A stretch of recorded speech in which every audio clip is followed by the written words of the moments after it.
Hey, Ghost Twitter, Ghost fans, everybody.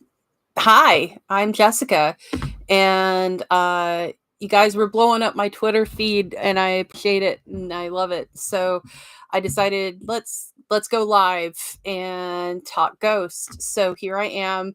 Um, FYI, this is the issue that is on going to be on stands. There we go. It's going to be on stands very soon, if not already. That I wrote the Phantom of the Paradise retrospective in, and also got the amazing Alex Ross Perry for an interview in here about it and about the connection. Here it is of Ghost and Phantom of the Opera, which Tobias Forge he saw Phantom about the same age I did when he was around 14 or 15 years old, and it influenced him massively. And you see that influence within the Ghost look, the Ghost lore, and also he actually had the entire backstage area in the movie uh, recreate the look of the Phantom of the Opera dressing room that you see in the play. So the couch that Cardi drapes himself over, and that is inspired by that, the whole look. So and hello Cardi C, hello Danny. Danny has been supporting me on this journey through the realm of Ghost, which, if you can't tell, I'm a fan of, and you can't see it, but I have Copia's disembodied head hanging off my wall. Hi, Cardi. Thank you, thank you. You can't see the large. Yeah, I kind of hid these. This is my boy right there. Um, so anyway, the journey into the ghost realm.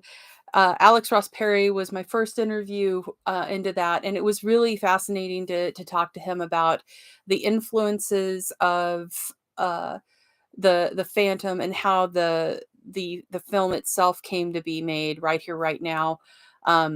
He even brought up an oldie but a goodie, which I was just floored when he said it, which is Phantom of the Mall, Eric's Revenge. He brought that up, not me. And so he and Tobias are very much akin to old school. You know, they grew up in video stores, very much like I did, and are horror lovers to the bone. I kind of knew this. I knew he was going to be a Phantom fan because not only did I already know that about Tobias, but I also saw the red carpet of Right Here, Right Now. And if you look at those images and see Alex, he's wearing the Phantom of the Opera Broadway musical pin on his lapel, and I'm like, okay, that guy gets it. Um, so it was really great to talk to him about that, and also drop the seed that I really would give a limb to see Tobias in a version of Dance of the Vampires. The interview will be dropping in the next issue of Horror Hound. That should be hitting April, May.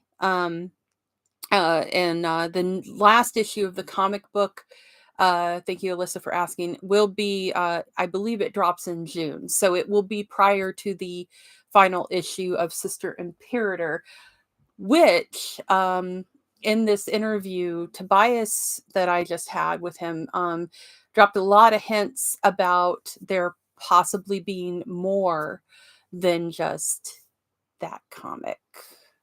That comic right there.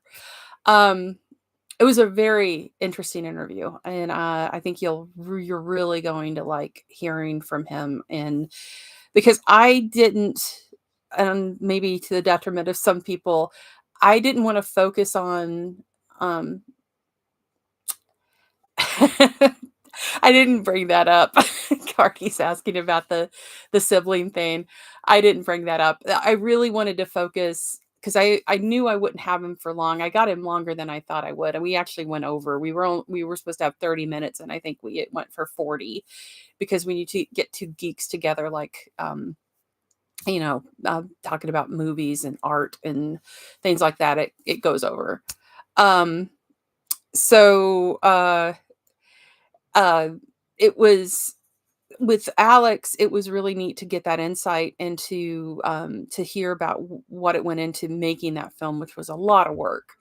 The editing alone, just if you look at some of the how many cuts happen because there's so much going on, and you have to pick and choose the parts that you want to have on screen is pretty amazing.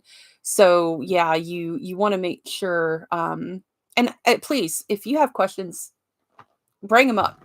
Like, please ask. I'm happy to answer what I can. So it was a really that interview again. This one's out on stands right now, and it was really neat to talk to Alex about it. But I did get to drop that seed of I want Tobias Forge to be in in Dance of the Vampires, which was by Jim Steinman. If you're a fan of Meatloaf or 70s rock, Jim Steinman, and 80s rock as well, was an icon and a legend, and also very much a very gothy mystique about him. Like he's the one that wrote "It's All Coming Back to Me Now," which was recorded by Celine Dion, and he did a whole musical based off of a film that Roman Polanski did way back when called The Fearless Vampire Killers. And what's great about that musical is he retooled his own music to be vampire specific. And it's a tragedy because the guy who was supposed to be the lead in it when it came to Broadway died right before, but he'd already recorded a couple of songs. Very gothy, very beautiful, but the Broadway version got changed by Michael Crawford when he came on to something more of a sticky comedy. So overseas, in Germany and in Korea and everywhere else, it's very much still hi Danny. It's very much still a really amazing musical, which still keeps that mystique and the drama part. It would be so good for him. So if you go online, if you go on YouTube, you can listen to some of the original recordings. They're very, very beautiful. How did I set up the interview with him in the first place? Determination. I kind of led my way there. I've been doing this for going on 20 plus years now. Been writing about horror movies and entertainment and producing things and stuff like that. So if you go to like say Joe Blow Horror, you'll find a whole series I did with all about horror icons in their life stories, like a biography basically each episode. The gentleman, right? God, this is weird. Right there, Mr. David Howard Thornton, aka Art the Clown. I did one with him, interviewed Doug Bradley, interviewed Robert Englund, interviews with Kane Hodder. So if you go check that out over there, it's Whatever Happened to Our Horror Stars. You can see that. But I've been doing this for a while. I've been with Horror Hound since issue 2. And so you kind of learn how to figure out how to get a hold of people. And I just so happened for this, because it was centered around this baby, which you really need to read. It's gorgeous. It's beautiful. Tobias did a great job. So I actually went to Dark Horse and said, "Hey, I'd love to cover this. Is Tobias available for an interview?" And yeah, I told him a lot of people were crying about the first issue and what they put sister through, and he's like, "Oh." So anyway, went from Alex to Jonny Bush, who, if you have any Ghost merch, um, most likely Jonny did some of the art for it. He is an amazing, amazing artist. And so next week, we're actually Horror Hound Weekend is happening, which is going to be a huge 25,000 some-eyed attendee event, and this one is very centered around music. I would have loved to have Tobias Forge come to this con. He would have had a blast. But he's got a kind of a tour happening very, very soon. So anyway, the show's going to have like Corey Taylor and a bunch people from Slipknot and just a bunch of really fantastic stuff happening. Well, the theme of the convention specific issue is the art of horror music. Spencer Charnas is going to be there from Ice Nine Kills, for example. So for that issue, I wanted to get Jonny. And so we interviewed, or I got to interview Jonny Bush to talk to him about if you've seen those really beautiful portrait images of the Papas, each individual one, the paintings that you can get at Hot Topic on luggage, which is crazy to me that you can get luggage with ghosts on it there. It's not cheap, but I even brought that up to him. I'm like, dude, you have luggage that has your art on it. And he's like, yeah, I thought that was a joke, but no, it's true. Anyway, he gave me some insight into how he creates those paintings and working with Tobias. And it was pretty interesting to hear about how the input that Tobias has, he's very specific, which you can tell he's very much a perfectionist in a lot of ways. And those images, I found out, actually had backgrounds on them that that were removed because they wanted to focus on the actual faces of the Papas that were there. So what Jonny told me was that, like, for example, the Terzo, the Papa 3 image, there was a castle and a like a something very Hammer House of Horror in the background. Like if you're a classic horror fan like me and you love Christopher Lee and those and Peter Cushing, which you can probably tell, it was very much a castle. Yes, Gabriella. Oh, thank you so much, Danny. So it was very much like a gothic look, and they removed those. The other thing that he told me, Jonny did, that I found really fascinating, because I was picking his brain about the influences of the masks, which, if you were in the ghost world, that Terzo Papa 3 is very much inspired by Bela Lugosi. The chin, the hair, he has that. If you ever see the footage of Bela in Night on Bald Mountain when he's doing his body work for Chernenbog, who is based off Lugosi, and you can look at the face.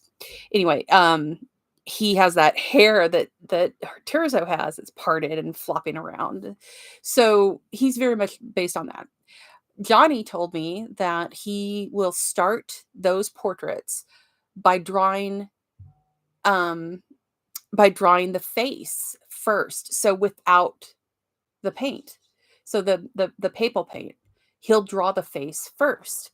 So that's really neat to me, that he actually starts by what they would look like underneath it and then adds it as he goes. So that's a really cool concept to me. I was wondering about that. So it's basically he's building their face on in that art. So when you see those portraits now, just kind of think about the fact that they start some of them started barefaced, and then he adds the paint. It was a really neat interview with him. Jonny is just amazing. We talked about his book. If you haven't gotten it, you should. You can actually get it on Amazon through Kindle as well, which is where this little guy came from. This is the Brothers 4 coin, because I'm insane and I bought the big set. But that book is pretty amazing. So he's the only one who's seen them without the paint. Well, in his brain, I guess. I mean, he knows what they look like under. But yeah, so it's pretty neat to think about that. But if you haven't gotten the book, you should. Jonny has written some fiction previously, but this is the big one. And what was funny about it was the fact that he said he was only going to start this as like maybe a couple pages per image because he has that beautiful artwork he created for this as the fantasy versions of the papas. And then he said that it started getting longer and longer and longer. And then we'd be at 10 pages. And then, oh, I've got more to say about Primo, for example. And then it became the book. So you should definitely support Jonny. Get the Brothers 4, which is amazing. It's so good, Cardi. It's so good. It's such a neat thing. And uh, you know, at the time, because we hadn't had the announcement of Perpetua and Papa 5 hadn't been seen yet, I told him, I'm like, I'm not going to ask you about any of the details because I'm sure you've already know what he's going to look like. And Jonny said, yeah, I'm in the inner circle. I had to start work on stuff. So Jonny is going to be doing art of Perpetua. So just be aware that is coming. If, you know, it's going to be there. And I love his work. So let's see. Surprising me at all that. Yeah. No, I mean, it Phantom of the Opera influenced Tobias massively. Like as much as I think just personally from what I've seen and the styles and the way he dresses the papas and also the ghouls and all of that. Um I think it influenced as much as any of the other like, Pink Floyd and Kiss, and he mentions a lot. And I would love for him to play him. Uh, I definitely wanted to bring that up during this because I didn't get a chance to talk to him in the Phantom issue about it. But he is, you can tell he geeked out about it during the interview, and I I that look and that mystique and everything definitely is a big part of why Ghost is so theatrical in the way it is. Um, so just to get back to to Tobias Forge, who I just spoke with 20 minutes ago, 30 minutes ago. That interview was, I wanted to focus more on not, everybody talks about the music and the records and everything. And that's been going on. Like, that's why you saw like Ghost Twitter's, handle just, Ghost just went crazy with take the damn phone away from whoever is posting every link to every streaming service. So a lot's being talked about already about the record, and I didn't want to focus on that. I wanted to focus more, as my magazine is that I write for is film centric. We talk about music, of course. We have whole sections in there about music and everything. Yeah, Perpetua took some revenge, I think, with the social media. I wanted to focus on things that you don't normally hear about when it comes to Ghost with him. And so I wanted to talk about acting. I wanted to talk about writing. I want not just music, but within like the comic the um and the chapters, which it sounds like we're going to get more of from based on what he said. So yes, we're going to get more chapters. Uh, and that really made me, yeah, the stuff that no one asked about, and it was neat to get his insight on his style of writing and what he does. Uh, and I wanted to talk about how he acts. Uh, Cardi C, you could have connected to the Wi-Fi and took it from there. I wanted to talk about his acting, which is pretty amazing when you think about it. And I, he, as far as I know, didn't really get any formal training, but people to this day think, how is did he smile? Was he smiling there in that mask? How did he do that? And it's really just, he was talking about how many hours he's put in within, the actual mask itself. Like he was saying, I don't know if I've been up to 10,000 hours yet, but it feels like it. So at that point, you learn how to use your face. And so I don't think that was his first. Do you think he was already under the mask at that point? But oh, the fiddler. He's got really good facial control. And one thing I talked to him and asked him about was the fact that he can act so well with his eyes. And so that's something that he's learned over the course of time. I was curious if he had any silent film influences with that. And he said that he didn't specify anybody distinctly. He did give a love to Cardi. He calls him Cardi. He doesn't call him Copia. He calls him Cardi. And how he based him a lot on he's basically a sad clown type. And he puts on this machismo and everything, but it's very much because I called it out, which is he reminded me of Inspector Clouseau. He kind of lucks himself into situations and things and stumbles around, which is very much the thing. You guys will probably freak out when I tell you what his screen name was when he popped over onto the Zoom. It wasn't on camera, but his screen name was Mary Gore. Do with that as you will, but it was Mary Gore. Yeah. I don't think he ever changes it. I don't think he changes it though. I think he's been Mary Gore before. I think it depends on what thing he's using to do it. But anyway, but that was a really cool insight into that and his writing process because I think it's a different system. I think it's depending on what he's using. So this may be just his phone. But anyway, I thought that was funny because I know I would have loved to have seen him in person, see what he thought. I would love to have gotten his insight into my office here is basically the inside of my brain. This is what it looks like in here. But so anyway, talking to him about that, and also one thing I wanted to get insight in was his writing experience and how he flows the writing, because writing for a comic is very much different than writing just fiction. Like if you're writing a straight book like The Brothers Four, because you only have the pages that you can and those cells within those pages.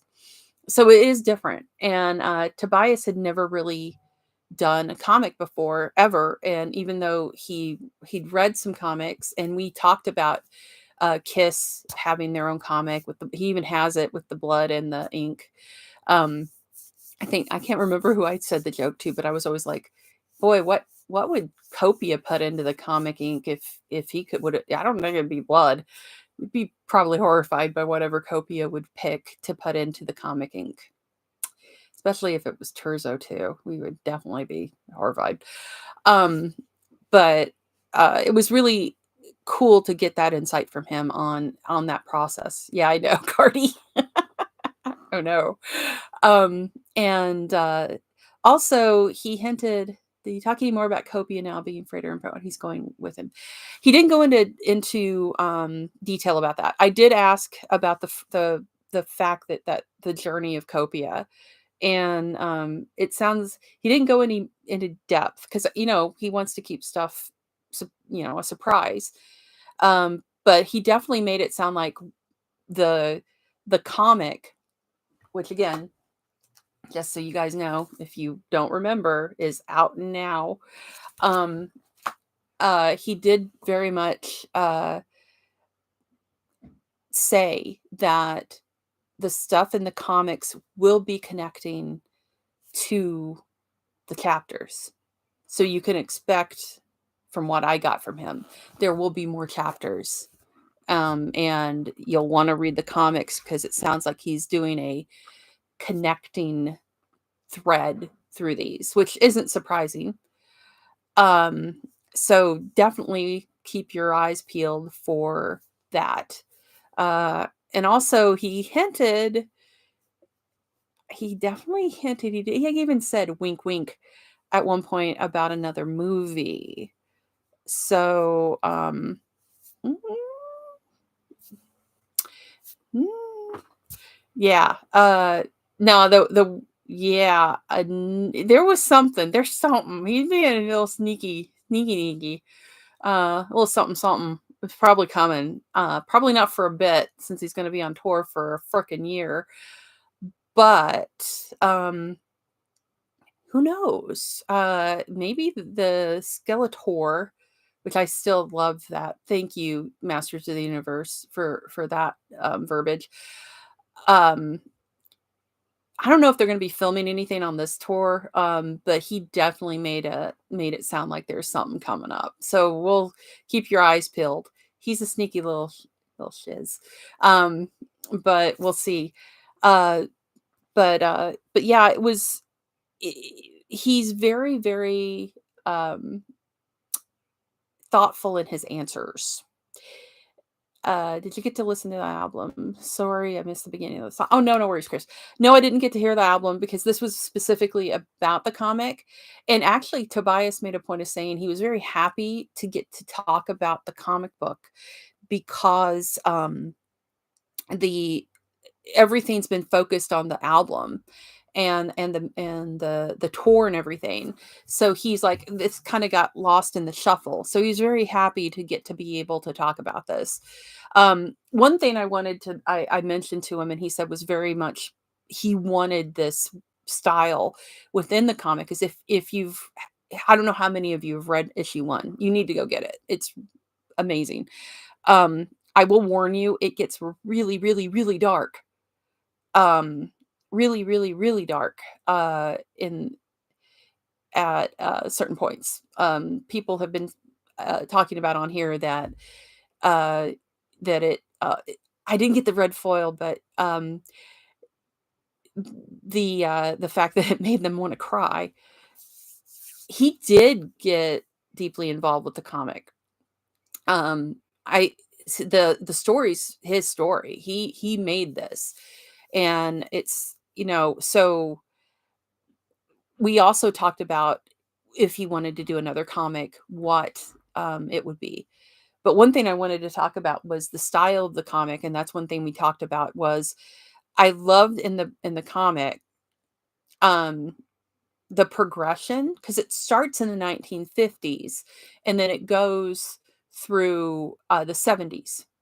And what's neat is that when it's in the 50s, the style and look almost looks like I Love Lucy with the hair and how it's displayed, and you can definitely tell the changeover to a different decade to when, Sister gets into the 60s and so on. So when we hit the 70s, you definitely see that different vibe, and it's a really cool, um, flow in the comic.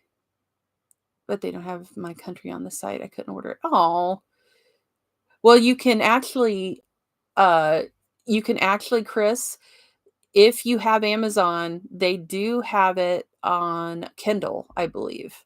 So you can at least get to see the digital version.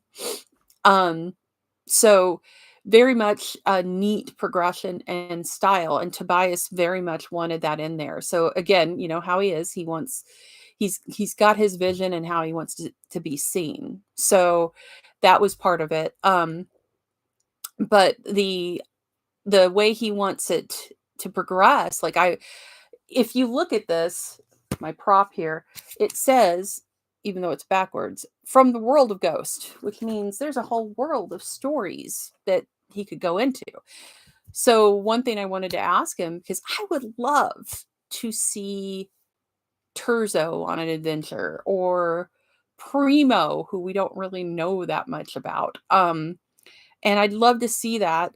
So I asked him, if you could go back and do another comic after this and within the world of Ghost, who would you want to focus on? And his answer really surprised me, because Tobias Forge is very much about human journey, I think, and human emotion, which is something he talked about within the chapters. And how, it's people seem to think that Ghost is just all about Satan, and it's absolutely not. It's, if you listen to the music and if you listen and watch the chapters, I think it's all interesting how Ghost came from a little joke and then it expanded into a entire world.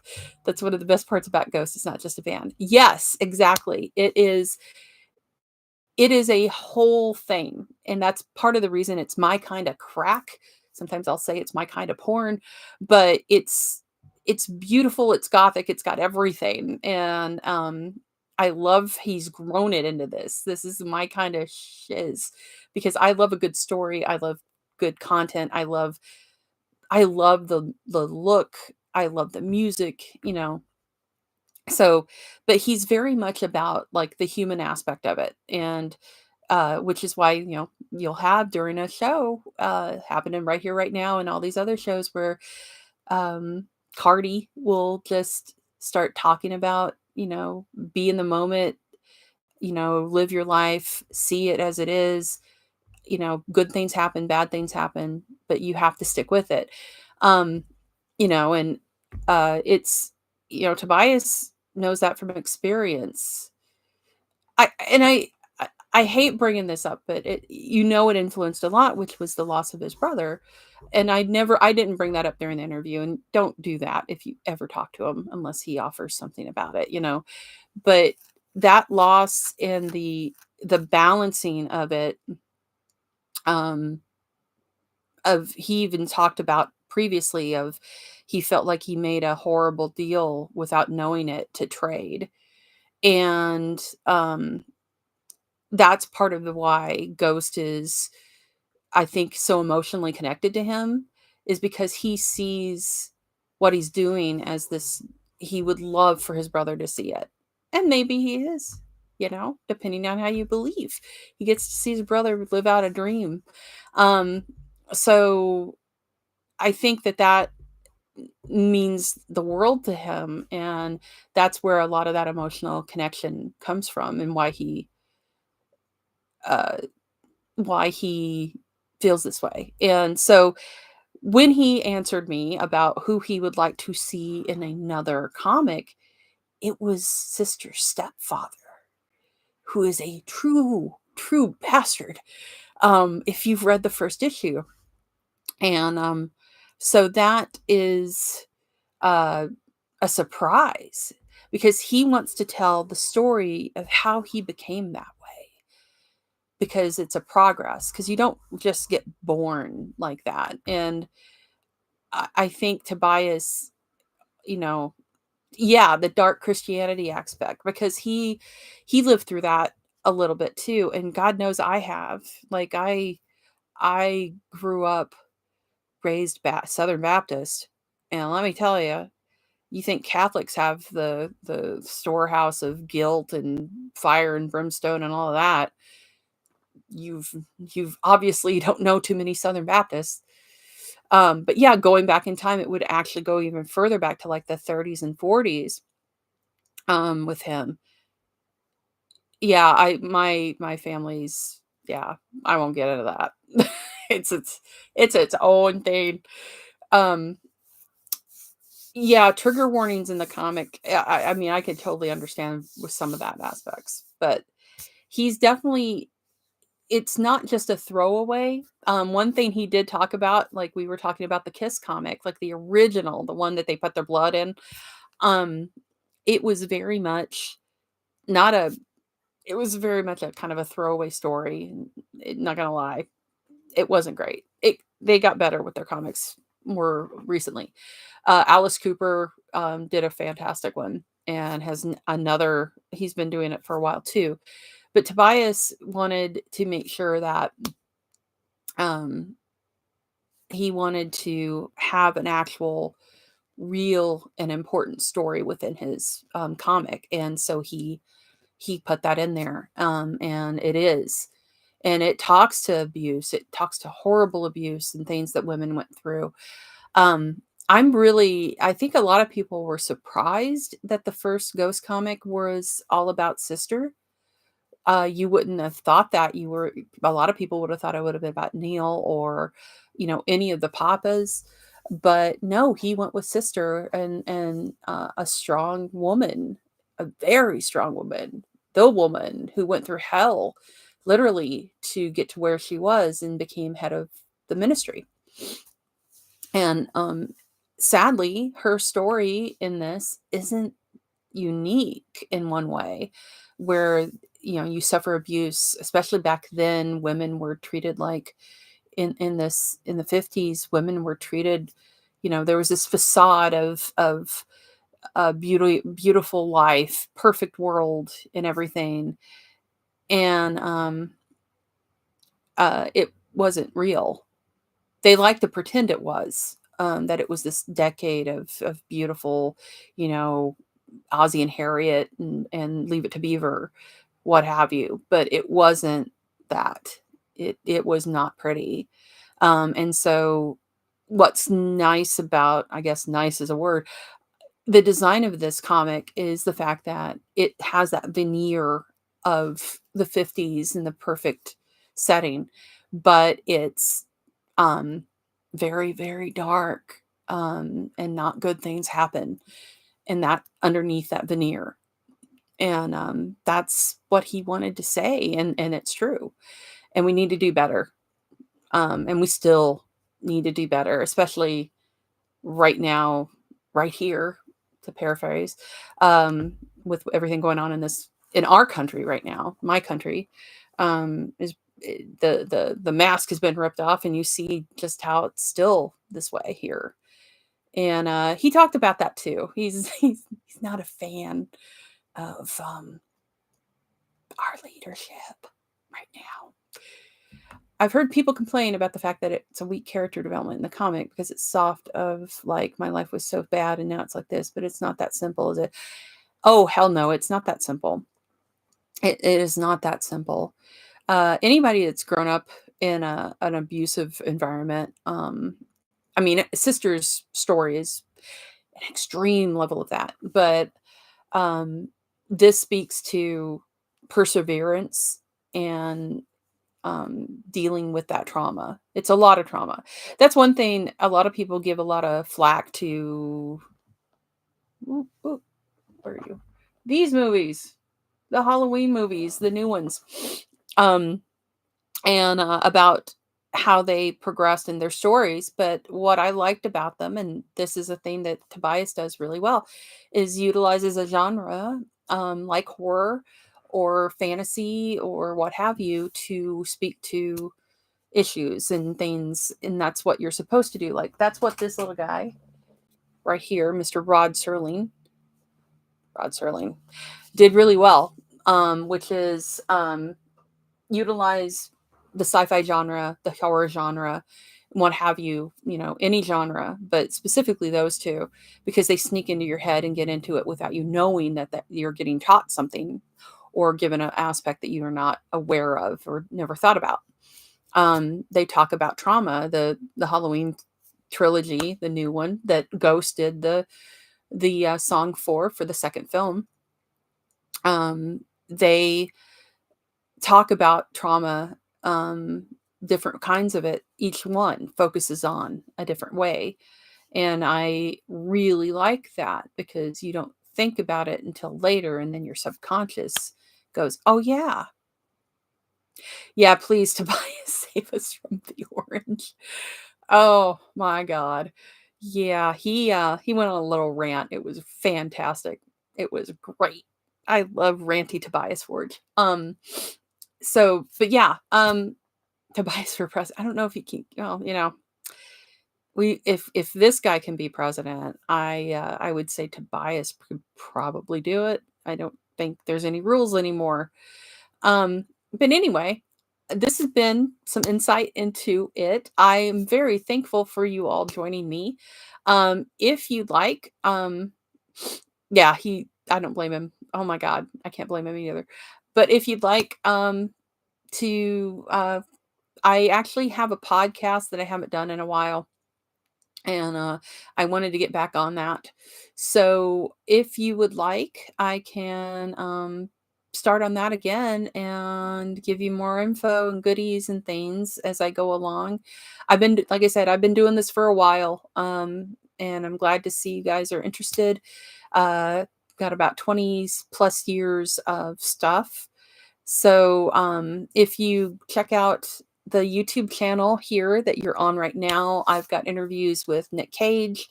I've got interviews with Wes Craven that I've done. A lot of stuff over the years. Demont Maroney. For those of you who are Andy Warhol fans, I have Udo Kier that I talk to, who is very German and very beautiful and amazing. And just a lot of stuff. There's backlogs of podcast episodes you can check out. It's called Fangirl Radio. I have a ton of interviews on there over the years. And if you're a fan of Art the Clown, I've got David Howard Thornton a couple of times over on there. I like to think the comic is kind of expect that fans are going to have the intellect to fill in a lot of blanks. They should, yes. That's one thing. Tobias doesn't pander. He is a smart writer, even though you do have a lot of pratfalls and goofiness in his stuff. He's got a plan, which is nice to know. And I love that his description of Cardi, and I love that he called him Cardi, is if Freddie Mercury had a baby, basically, with Inspector Clouseau, which is, I called out the Inspector Clouseau right away. But yes, Freddie Mercury and Inspector Clouseau are Cardi. That's Copia. And I love that. He didn't bring up John Holmes, which I was surprised. But Cardi is Inspector Clouseau and Freddie Mercury, which is nice. But yeah, so check that out. And I will start putting out more content. I was really busy for a very long time with a bunch of different outlets I was working on, and I've got some upcoming stuff that I'm doing. If you check out In Search of Darkness, the 90s, the documentary, I actually am a talking head in that. I actually finally did that. And I'm actually a producer on that. And I got a movie, hopefully, that I'm going to be working on later this year. So yeah, I've got a lot going on. I'm also going to go see Ghost in August at Las Vegas. So if you see me or wandering around like a delirious cuckoo pants, say hi. I'll be there if you're there. But yeah, thanks, guys. Check out Horror Hound. As I said, this is the latest issue that I wrote like 90% of it, which was insane. But this also has my interview with Robert Eggers. If you're a fan of Nosferatu, which you should be, that's in here. And Lee Winnell with the Wolfman. Got to talk to Lee again, who's a doll baby. And I was very, very proud of this Phantom of the Paradise retrospective. So please check that out.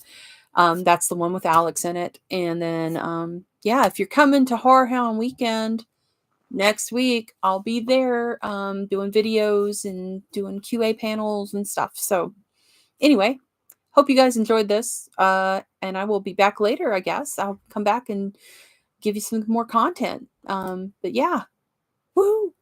Thank you. Ghost forever.